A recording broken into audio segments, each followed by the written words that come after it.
sua voiman saijan neuvon saa.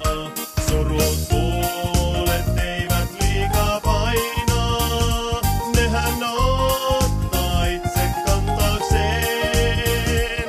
Niin kuin päiväs, niin on voimas aina, tähän turvaan yhä uudelleen.